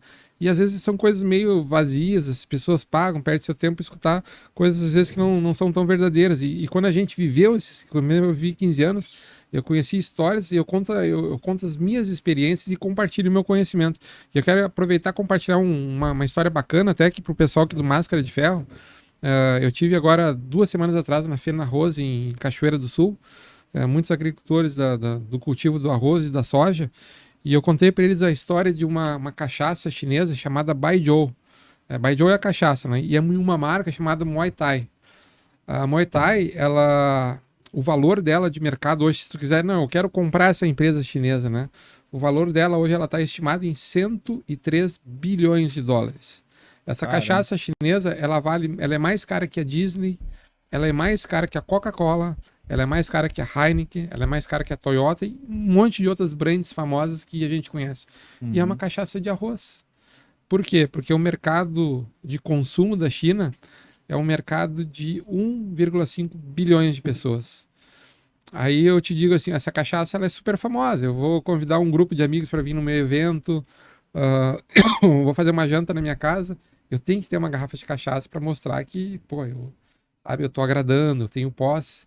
E uma garrafa de cachaça dessa custa R$2.000. Então tu imagina um universo aí, talvez de 500 milhões de pessoas comprando uma garrafa de cachaça de R$2.000. Vende muito. Quando eu cheguei lá, eu fiquei sabendo, por exemplo, que o energético mais famoso da China chamava Jianbao. E o Jianbao, o Red Bull vendendo no mundo inteiro, não vende 1/3 do Jianbao na China. Caralho. Então é um mercado descomunal, né? Então, pessoal aqui da Máscara de Ferro, vai que vocês vão fazer um trabalho no mercado interno da China, né? Podia, né? E Fabiano, fica a dica aí. Acaba caindo na graça do chinês. Imagina só, pode ser uma empresa de um tamanho que tu não consegue imaginar. Né? E até em questão de bebida brasileira, lá, né? Ela é famosa a cachaça no mundo inteiro, né? A cachaça brasileira, a marca mais famosa que é vendida lá é a Sagatiba. E a Sagatiba não vende cachaça na China. Quem vende são 2 irlandeses, eu conheci eles. Eles achavam que era um bom negócio levar a cachaça brasileira e eles fizeram um caminho que o brasileiro não entende. A gente fala muito assim, ó, em vender para a China, que é o que todo mundo quer exportar, que é encontrar um chinesinho lá que compra um container do meu produto e leva para vender na China. Isso é vender para a China, uma operação.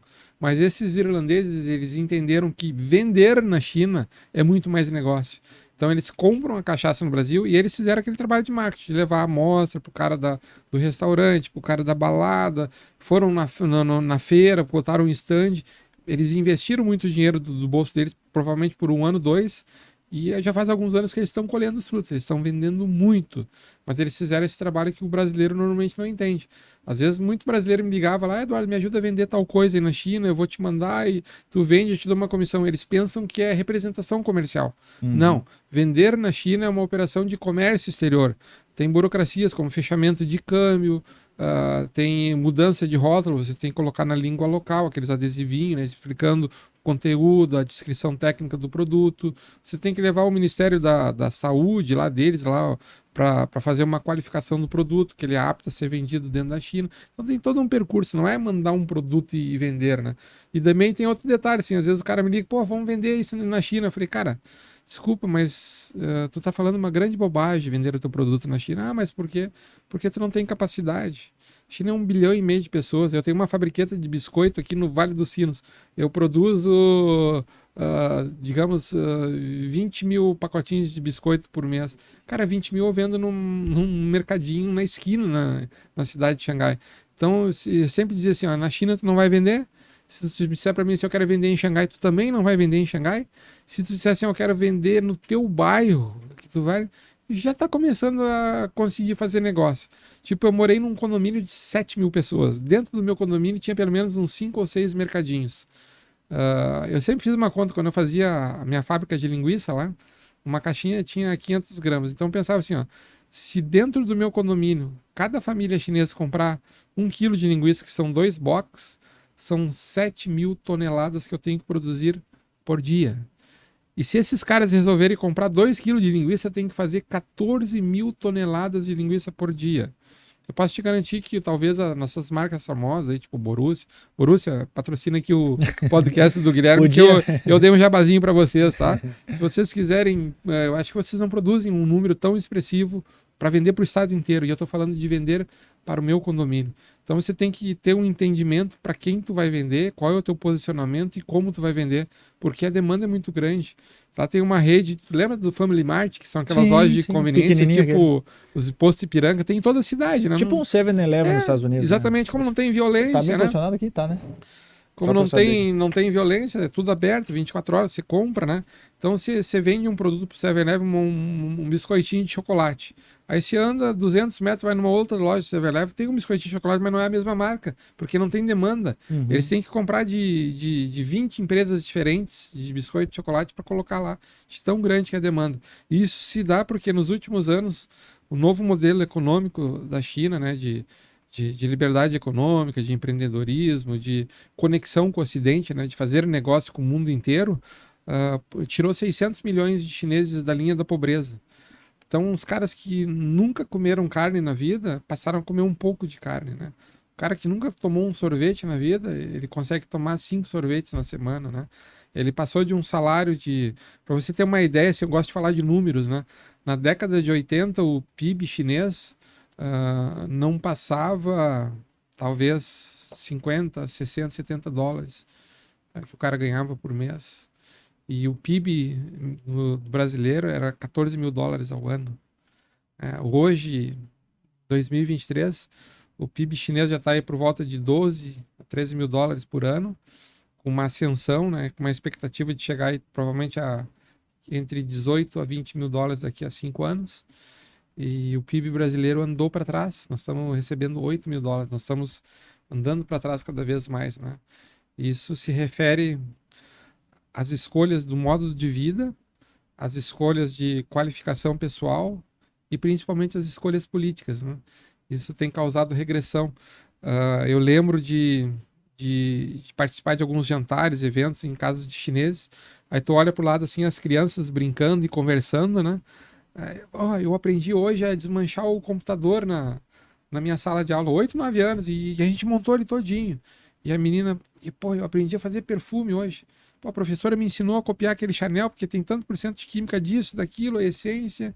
E aí você vê uns videozinhos assim na internet, uma criança fez uma máquina, sabe aquela máquina de escanear o corpo, que você entra, fazer um exame de imagem, ela fez de papelão, e colocou uma luz com uma tomadinha que ela acendia, apagava, e ela botava o cachorrinho dela, botava o cachorro, e com um negocinho de doutor na cabeça, assim, aquele cruzinho, tipo, brincando de médica, né? Então, e desde crianças, eles já estão se preparando para alguma coisa, né? E no Brasil a gente vê uma geração o dia inteiro no celular, é joguinho, nada produtivo, não lê um livro, né? Eu fui nessa palestra na Fena Ross, a média de público da palestra era de 50 anos para cima, né? Onde é que estão os jovens, né? Pô, veio um cara que ficou 15 anos do outro lado do mundo, cheio de novidades sobre business, sobre economia, sabe? E, cara, é um evento, sabe? Pô, uma oportunidade de aprendizado, eu tenho que dizer, né, cara? É difícil disso acontecer, sabe? E, pô, podia ele trocar ideia, aprender o que eu tinha que falar, né? E não eu ia te perguntar também uma coisa. Surgiu um vídeo aí que viralizou, né, sobre a questão do TikTok, né, que surgiu lá na China, que é, ou pelo menos que ele é de propriedade de uma companhia chinesa. E se fala que o TikTok ele tem um algoritmo voltado para os chineses, onde incentiva empreendedorismo, isso que tu está conversando aí sobre a criança chinesa se tornar uma médica, se tornar um engenheiro, se tornar um empreendedor, se tornar uma pessoa de valor, foca na família, no casamento, nos valores mais tradicionais, e que fora da China esse algoritmo ele é totalmente ao contrário.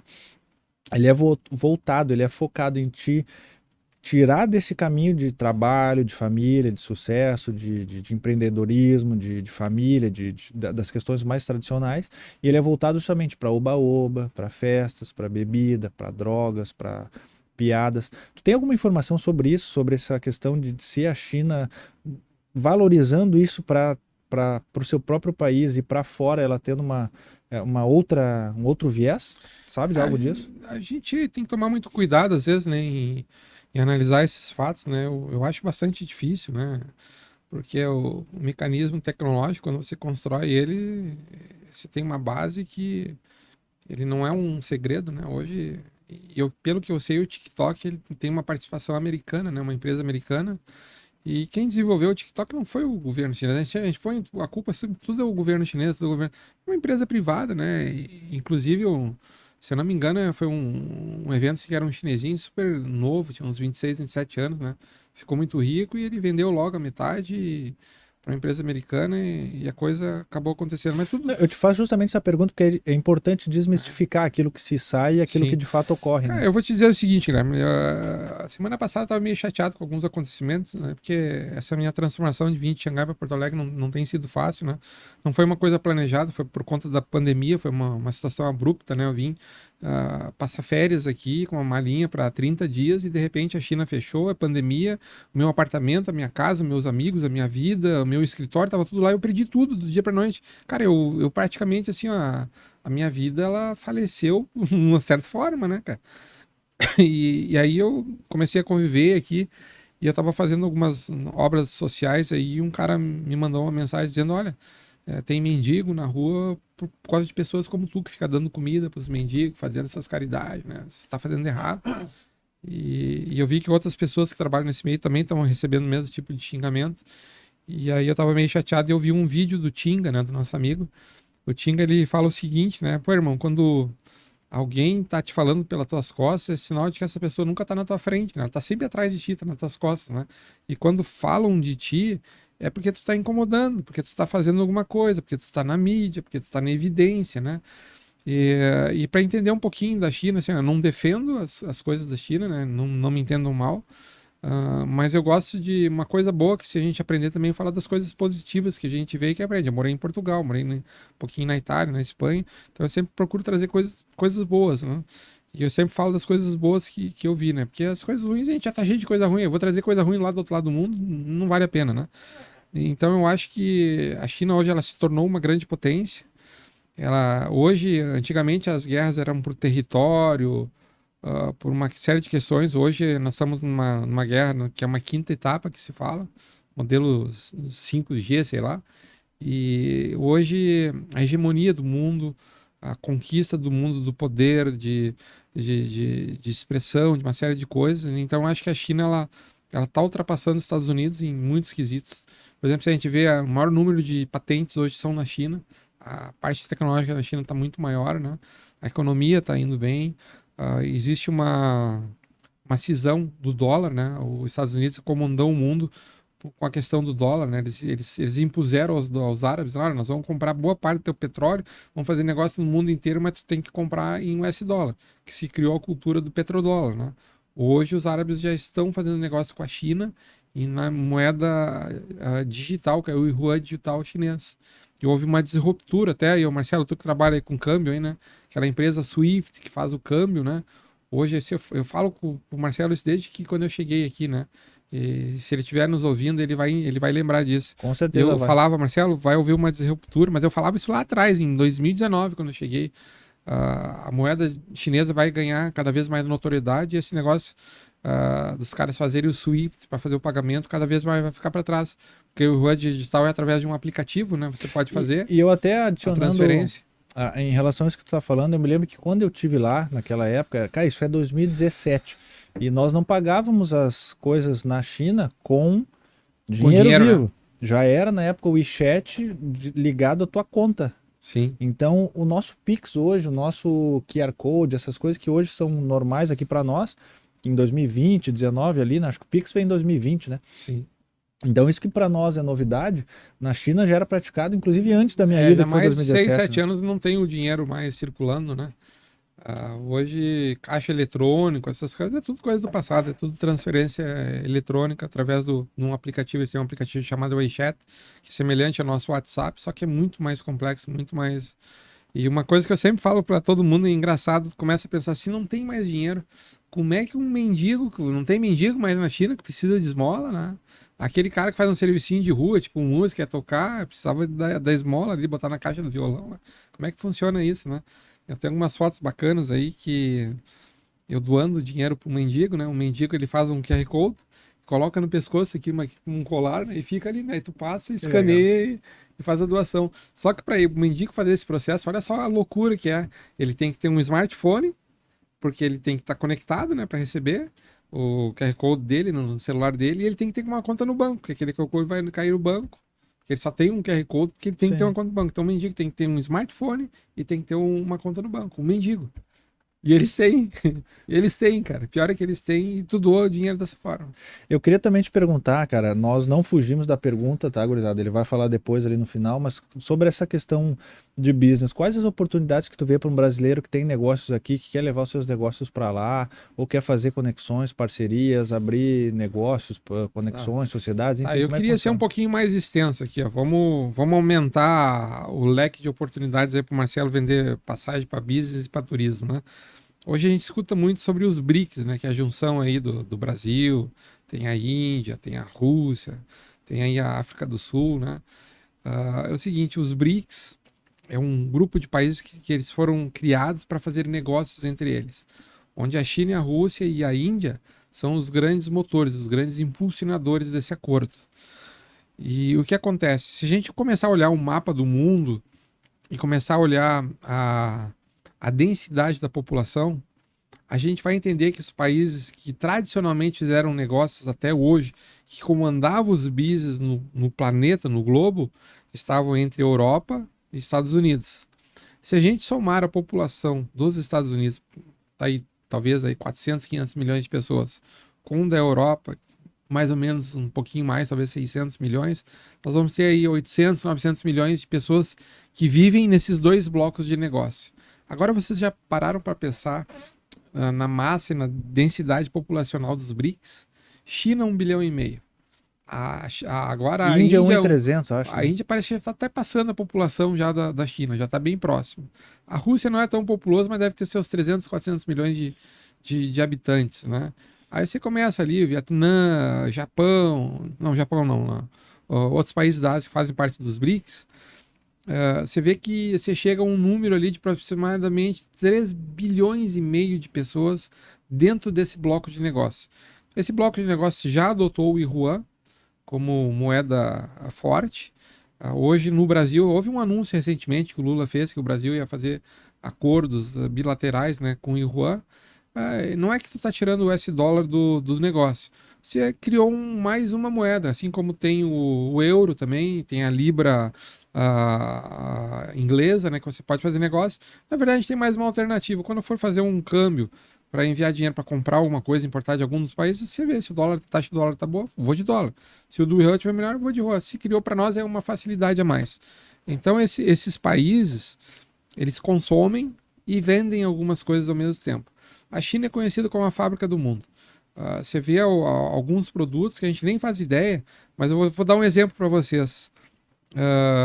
Por exemplo, arame, parafuso e prego. 80% do consumo desses produtos no Brasil são feitos na China. A nossa indústria tem uma capacidade de produzir apenas 20% desses produtos. Então, se a China não mandar arame, prego, parafuso para o Brasil, para a indústria da construção civil, outros meios que utilizam esses produtos. E tem outros produtos que tem, às vezes, é 50%, às vezes é 30%, tem a sua porcentagem, né? A gente viu na pandemia que 80% dos insumos que produzem os remédios são feitos na China, né? Todo mundo ficou na dependência dos IFAs, que era o insumo básico para fazer a vacina, né? Vinham da China. Então a gente viu que a gente tem uma dependência de alguns países. A própria máscara também, na época da pandemia, Própria veio quantas... Mas aí China, foi meu mais Deus. uma questão cultural. Fazer uma máscara é uma máquina de fechar e abrir fácil. Mas nós não tínhamos a cultura de usar a máscara, né? Então por isso a China acabou vendendo muita máscara. Até que quando chegou um momento que todo mundo comprou máscara, saiu fazendo um mau planejamento, né? Cara, eu reputo isso uma burrice. A gente sabe que é um período que vai passar e agora tá todo mundo cheio de máquina de máscara, parado, encarado. Você fala, cara, não compra isso, compra máscara pronto. Não é o nosso negócio, não é a nossa cultura, avalia, sabe? Enfim, anyway, acontecem essas coisas, né? Então eu acho que a gente tem um mercado pujante nos BRICS. Hoje, por exemplo, a Rússia tem muitas restrições de países da Europa. Vamos pensar assim, ó, o produtor do Rio Grande do Sul que faz azeite de oliva. Olha só, os caras da Espanha, da Itália, de Portugal, não pode mais vender o seu azeitinho lá na Rússia, porque eles estão agora com nojinho da Rússia, né? É problema de vocês, né? Mas olha aqui, tu aqui do Rio Grande do Sul planta, cara, procura um trader, procura um contato, vai vender na Rússia. Os caras não vão deixar de utilizar o azeite de oliva na comida, na cozinha, né? Eles vão ter que comprar de um outro player em outro lugar do mundo. Olha a janela de oportunidade que abriu para nós. E a China, a mesma coisa. A China importa muito do Brasil, produz principalmente de alimentos, né? A gente pode processar mais coisas, a gente processa muito pouco. A gente vende commodities, soja, arroz, carne, minérios, mas a gente pode processar e vender produtos mais de valor agregado, né? A gente tem que ter uma política melhor do nosso governo, né? Ter um bom, digamos assim, consulados, embaixadas dentro da China para negociar essas questões de compra e de venda. Tudo é uma mesa de negociação, mas para isso precisa experiência. Nos últimos anos, eu vi cada bizarrice nessa questão, né? Até no próprio evento do Covid, era deputado, era senador. O próprio Lula na cadeia disse que ia ligar para a China para falar, para resolver o problema da vacina. Meu Jesus. Cara, existe uma comissão chamada COSBAN, onde o vice-presidente do Brasil, que na época era o Hamilton Mourão, e o premier, que é equivalente ao vice-presidente na China, eles tinham uma linha direta que era fictício, né? Tipo, eu tenho um telefone no Brasil, um telefone na China, então eu levanto e falo. Era o canal que foi eleito há anos atrás de negociações entre China e Brasil para resolver todo tipo de problema. Então não tem que ter essa figura de senador, de deputado querendo se meter e falar bobagem. Não tá ali, ó. Tá ali a COSBAN. Levanta o telefone e diga, cara, nós temos um problema aqui da vacina, como é que a gente resolve e tal. E essa COSBAN, ela pode ser influenciada para outros tipos de negócio, né? Então tem muitas possibilidades entre o Brasil, os BRICS, a China, né? Inclusive a minha principal atuação hoje, né, é a ILEC International Limited, que é a empresa que eu constituí há 15 anos atrás, que eu visualizei. Quando eu cheguei na China, vamos voltar um pouquinho, que fez aquela pergunta lá atrás, que não foi totalmente respondida, né? Que eu cheguei na China, fiz um negócio de futebol, fiz um pouco de dinheiro para me manter durante um ano, e durante esse ano eu comecei a entender algumas coisas na China. Primeiro tu olha assim, Xangai, cidade moderna, bacana, pô, eu quero ficar nesse lugar, né? Eu sempre brinco assim, tem uma história de um borracheiro, né? Quando começou a internet, né? Às vezes a gente comprava aqueles pacotes de 1 hora de conexão, todo mundo tinha um e-mail, né? Era bonito ter um e-mail. Aí tu passava na borracharia, tava ali assim, ó, www.borrachariadobetão.com.br @betão@borracharia.com.br, o e-mail dele.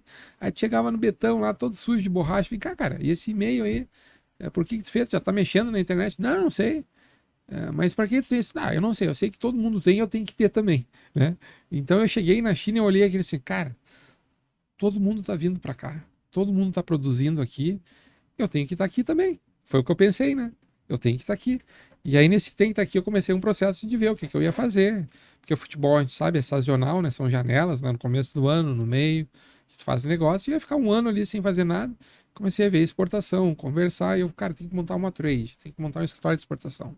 Aí eu montei uma empresa com uma chinesa, trabalhei uns 5 anos com ela, e depois de 5 anos eu entendi que o processo que eu trabalhava com ela, que era de compra e venda, ele não funcionava mais, porque as empresas estavam mais exigentes em qualidade, eram mais indústrias, não era? No começo era muito aventureiro, eu tenho $50 mil sobrando, eu vou lá para a China fazer um negócio da China, comprar um troço de $1 e vender por 10 no Brasil. Isso acabou, isso não existe mais.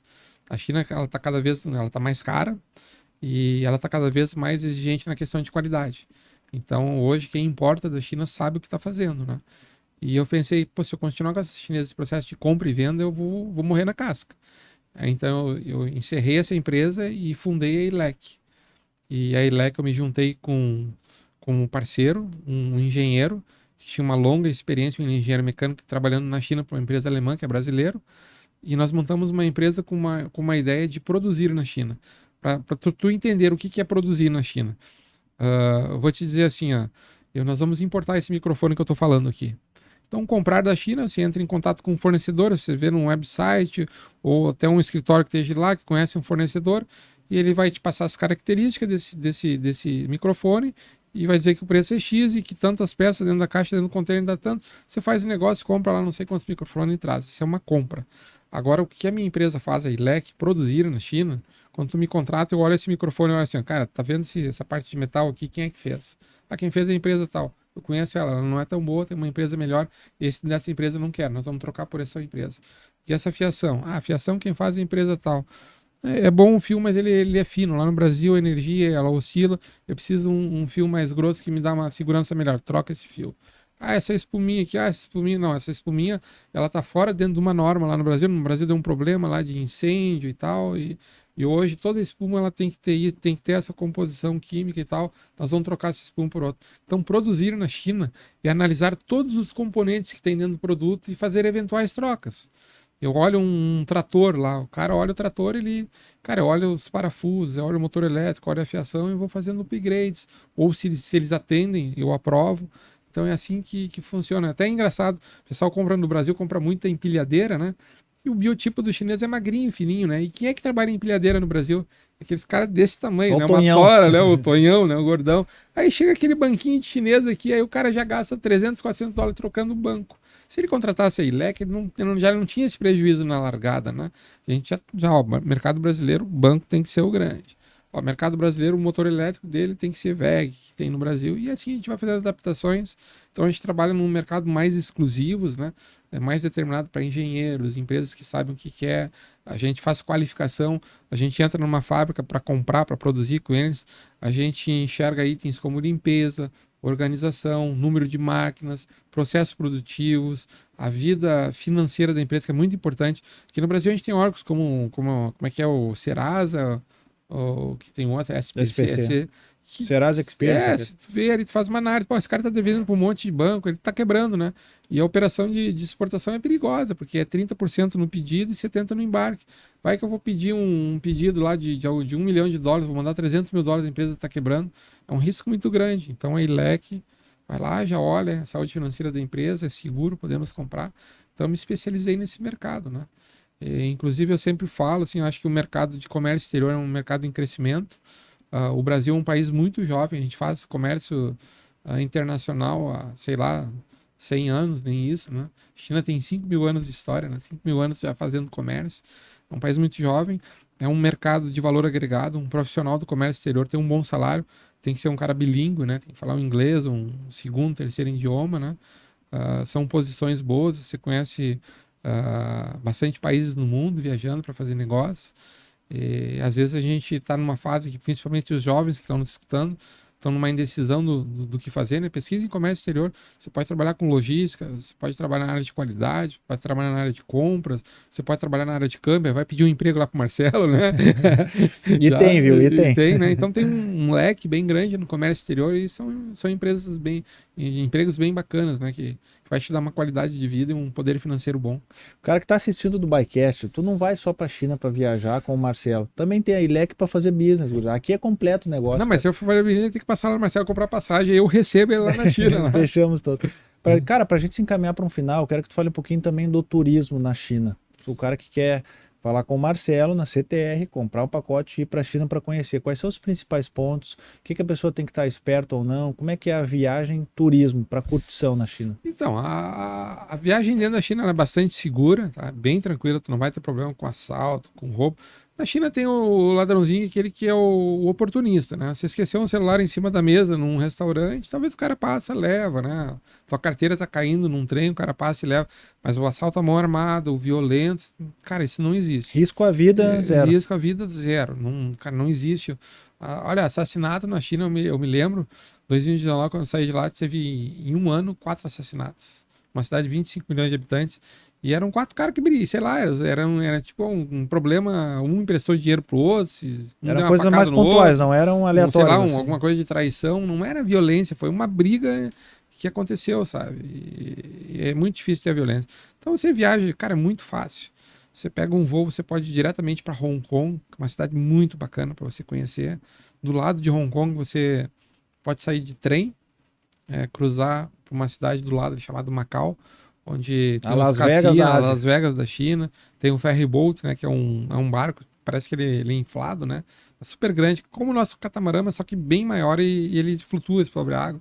Passeio bem bacana, né? Você vai de Hong Kong até a Macau, vem para a própria China, né?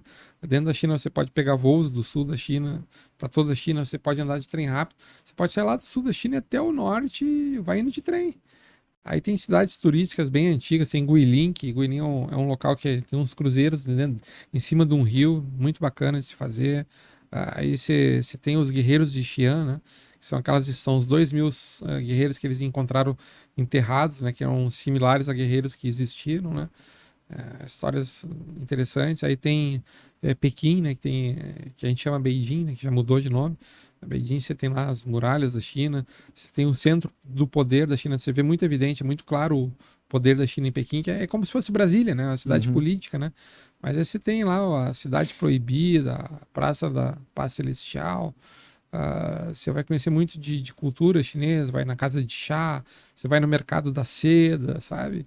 Tudo você vai conviver com a modernidade e com a antiguidade, né? E claro que a dica que eu dou, você sempre procura esses blogs de viajante. Cara, os golpes tem no mundo inteiro, é tudo igual. Sempre o taxista. Taxista em Porto Alegre, em São Paulo, em Pequim, em Xangai, eles são iguais. Mas hoje já tem o aplicativo, você pega. Normalmente os golpes eles estão ligados muito ao submundo, né? O cara que procura lugares de bar, tipo de prostituição. A violência está nesses lugares. Mas isso aí, quando eu estive lá, eu não visitei nenhum lugar lá, né? Essas casinhas de massagem nós não fomos lá. Foi só nos lugares onde as pessoas eram tudo muçulmanas, tudo de burro. Isso aí, tudo, ninguém fez. Quando eu fui lá, nós não fomos nesses lugares aí, gurizada. Não, isso aí não, né? Mas, Eduardo, cara, muito obrigado por ter vindo aí. A gente, cara, se for para falar de China, a gente pode ficar 3 horas aqui, 15 horas falando, porque tu tem muita história legal. E antes de tu ir embora, tu conta aquela história que contou no bastidor pra gente. Sim, eu tava contando pra eles aqui, né, que os primeiros dias que eu cheguei em Xangai, né, fazia 3 dias que eu tava lá, por acaso, eu conheci um brasileiro que morava num condomínio na frente do hotel que eu tava, né, e o cara era de Novo Hamburgo, né, a gente ficou amigo, e ele falou, cara, tu joga futebol? Eu jogo. Não, aqui no condomínio, tinha um campo de futebol dentro do condomínio, vai ter um jogo amanhã, sábado, a gente joga aqui com os chineses, tem um outro amigo meu brasileiro que mora aqui, eram 2, vamos jogar nós 3 aí com os chineses. Aí, tá, beleza, vamos jogar. Aí eu fui jogar e, cara, os chineses eram muito ruins de bola. E eu vi, pai, tinha um chinês que me chutava toda hora, né, cara? Pai, sempre levava uma bordoada dele, eu comecei a ficar irritado. E eu falei, cara, eu vou dar ele uma paulada nesse chinês. Daí ele veio, pai, mas dele uma, levantei ele com tudo, né, cara? Ele ficou caído no chão lá. Daí o meu amigo desse brasileiro me convidou, cara, por que tu chutou o cara? Cara, esse cara tá me chutando a hora. Mas não é esse, é o outro. Aquela história que é tudo meio igual, né? Cara, eu chutei um cara que não tinha nada a ver com a história. Sensacional, né?